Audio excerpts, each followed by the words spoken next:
Hello YouTube, this is the Chick with another update. It's been quite a while since I've done a video.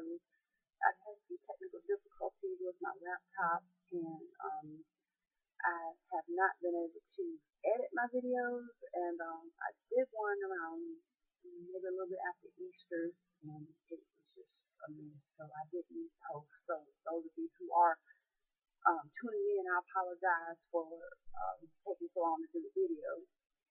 And I also had a lot of stuff going on with the holidays coming up. Well, not holidays, but um, May has been a very busy month for me. I don't know if you watch my other videos. I have a new job that I started, and I've been really working hard to make it through my 90-day probationary period. It's been kind of tough, but I've been doing well, and everything's going great with that. Mother's Day weekend I was busy, and then the weekend after that I had an aunt who celebrated her 50th birthday, and then after that my aunt and uncle, my father's sister and brother-in-law celebrated their 61st anniversary. And then now it's this weekend. I'm in the process of decluttering my apartment. Been really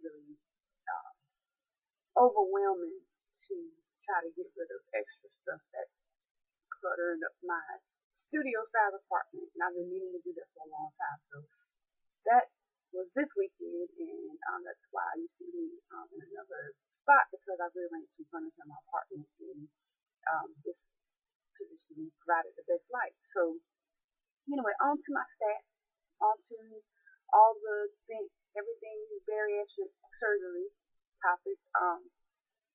The surgery I had was SIPS, which is the stomach intestinal sparing, or I forget the acronym. I've got to get the acronym down. Sparing procedure surgery, where I have had a good portion of my stomach surgically removed and shaped into pretty much the size of a small banana versus a average size football, and partially a intestinal reroute. This surgery has been out, in the U.S. for about 5 years. It's expected to replace, well, maybe not replace, but be a better option for those who are candidates for Roux-en-Y, and that it has shown to be have a shorter recovery time and less likelihood of complications. So far, that has been the case with me. When I went into the surgery, I was about 200. Well, let me go back. When I first started at the clinic with my surgeon, my first weigh-in, I was at 265.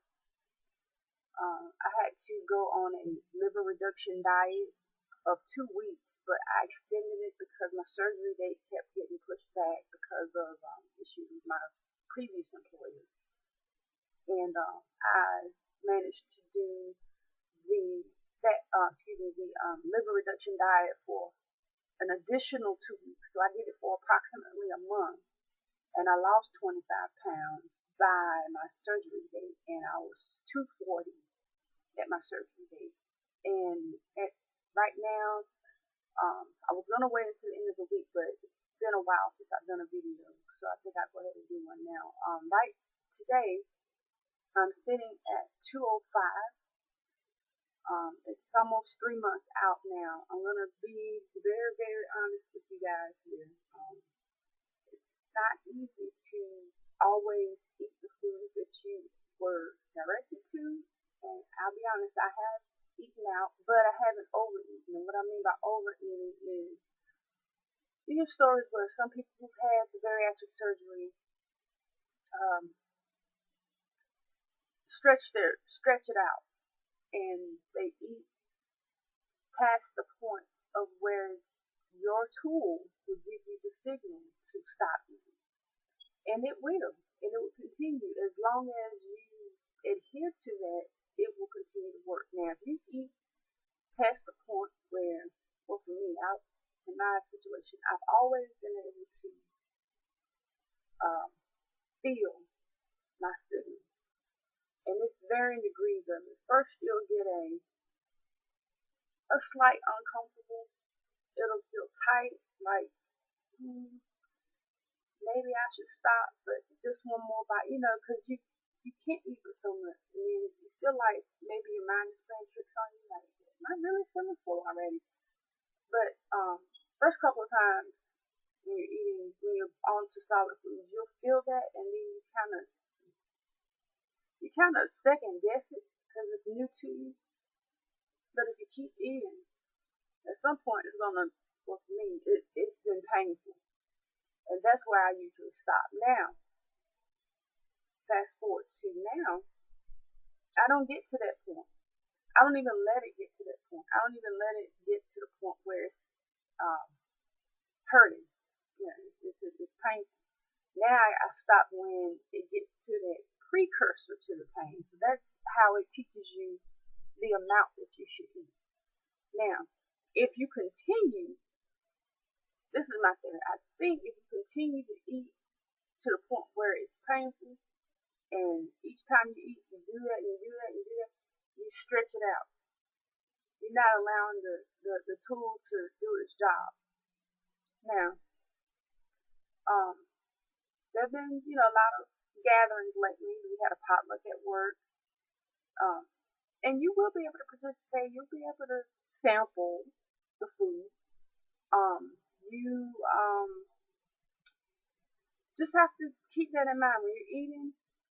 The number one thing they tell you to do, and this is all bariatric surgeons, make sure you have your protein first.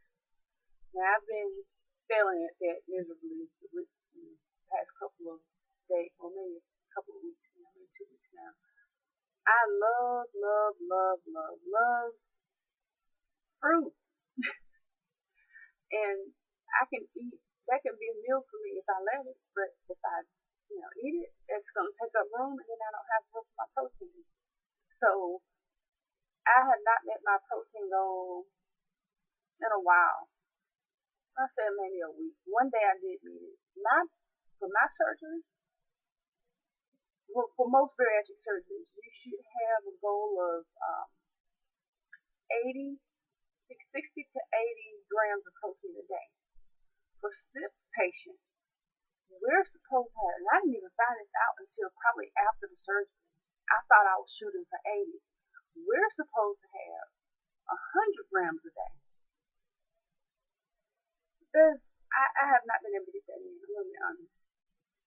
The only way I could possibly get that in is if I drink my protein. And my doctors and surgeons, they probably don't want you to do that. They want you to actually eat the food. But it takes me so long to eat anything. And being at work all day, it's the only way I can quickly make sure I can get my amount required. But I've been feeling okay. I try to stay hydrated. I do try to make sure I drink at least 60, maybe 40 to 60 ounces of fluid a day. Sometimes I have trouble remembering, and I keep saying I'm going to set a reminder on my phone, but I haven't yet. But I don't think it's the end of the world. I'm not worried about it yet because I'm feeling okay. I'm able to function. I'm not super tired or anything like that. Nothing has changed drastically. I haven't noticed I've had trouble with energy or anything, or nothing has really stood out to me. So I think I'm doing okay. I guess they set that as a standard to do, but then maybe some days I get it and some days I don't, and it's not going to be like catastrophic that I don't get it, every single day perfect. So, another thing I've been doing at my job, we have access to personal trainers, and it's a HR benefits company, and every benefit that our customers have, we have access to it. And our personal trainers are actually there. We have a gym, and I've been working out with a trainer twice a week there, and I have my own personal gym outside of work. I've been working with one day a week. So the other days I do cardio. I try to do about 40 minutes of cardio. I'll either get on the elliptical. I like the elliptical because it's not jarring and the movements are easy enough where I can keep a steady pace. My trainer at my job has had me doing intervals on the treadmill, which just means, okay, he's trying to work me up to running.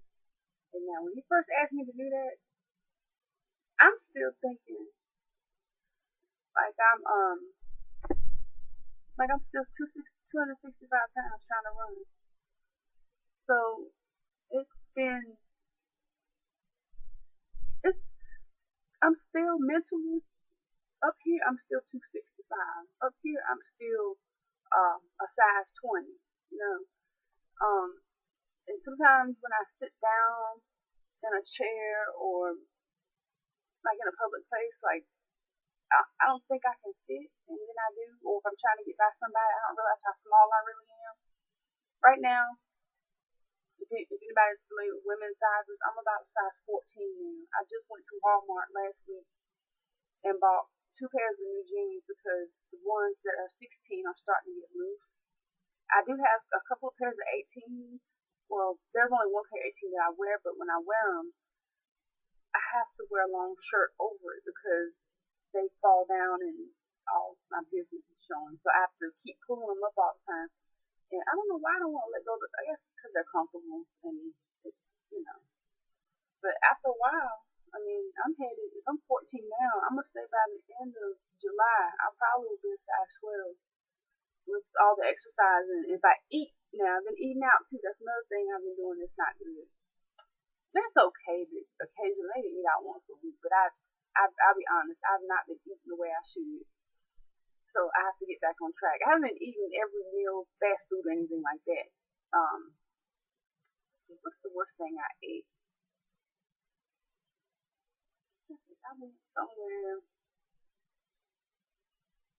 Well, I had ice cream. Oh, another thing, ice cream, regular ice cream, and I tried it. I tried Ben and Jerry's. My favorite used to be Caramel Sutra with the caramel center in the middle.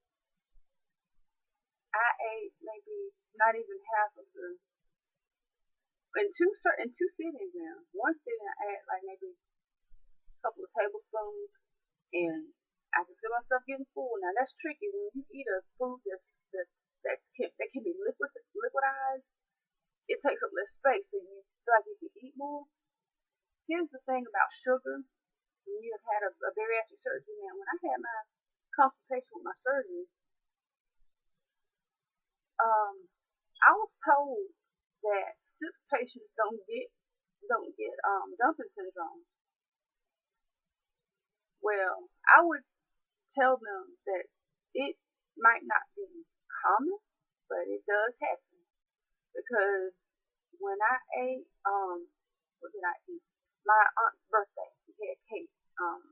It's really nice bakery in North Carolina in Cary. Um, we had a chocolate ganache filling cake or something like that. It was really good, and I had a very small portion of that. But after I ate it, I mean, it felt good going down, and my stomach didn't seem upset. But after I finished eating, I'm gonna say about 20 minutes, maybe 15, 20 minutes after I ate it, I started getting hot. My face was flushed. I just felt like I could not get comfortable. I wasn't sick. I mean, I wasn't nauseous, but I just felt not good. I don't know how to explain it. And I remember reading about dumping syndrome. I mean, severe cases of dumping syndrome when you actually like you throw up, and you know, I did feel like I just needed to lay down. I mean, I was so hot. I mean, it was just like my house on fire. Um, Kind of like I guess like a hot flash. But it's only after I eat certain foods that have a lot of sugar. Like let's see, what else did I eat? Like I ate fruit too, but I think I ate it at the same time I had the same day I had the ice cream, so it's hard to tell. I think it was the ice cream because I had fruit yesterday and it didn't do that.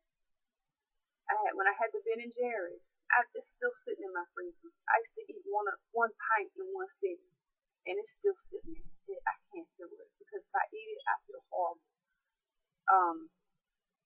I went to yeah, I guess I was just in denial. So a friend of mine invited me to go get ice cream last Sunday, and we went to Cold Stone, and I got cheesecake fantasy, and I love cheesecake.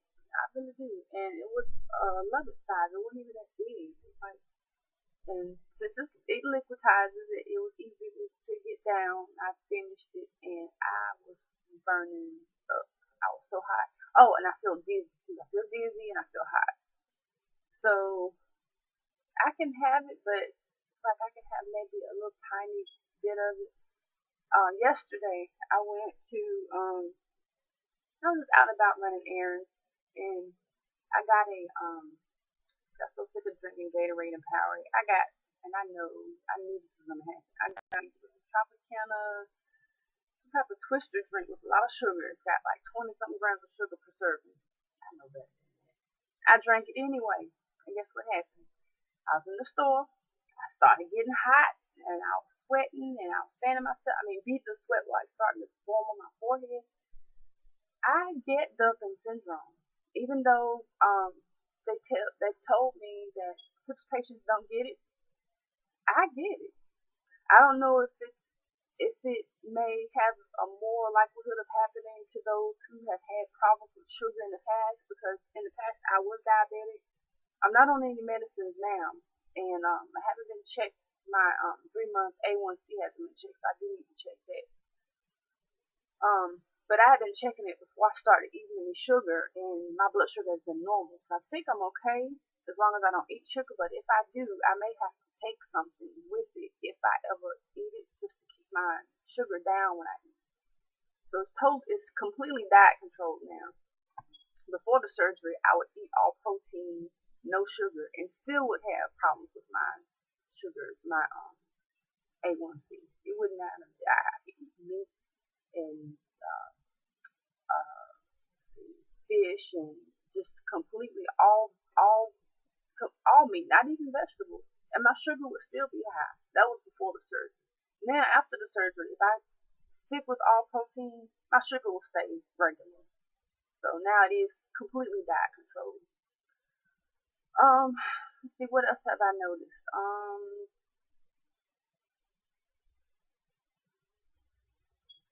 What else I could mention is since I started my job, I started at the end of March. From that point, let's see, when I started my job, I was probably about 230, and now I'm 205. I've lost a lot of weight since I started my job, and I've been getting a lot of double takes. Even I mean, I'm now a new employee, so I wouldn't think people would pay that much attention to me. But I guess some places of business are more that way than others. I guess I don't know. It's a call center, so you can imagine. But I've been getting double takes and you know second glances and stuff. People ask me questions.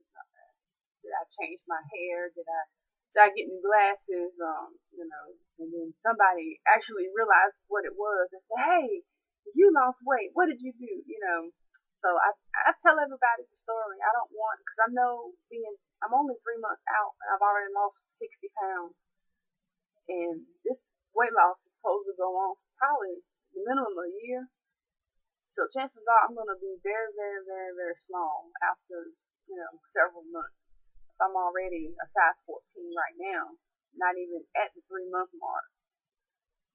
I'm, I even met with a lady who had the Room Wide, I don't know, maybe 8 years ago. She has a support group that she runs on Meetup, and I saw her maybe a month ago, and she didn't realize that I think she didn't realize I was as far out.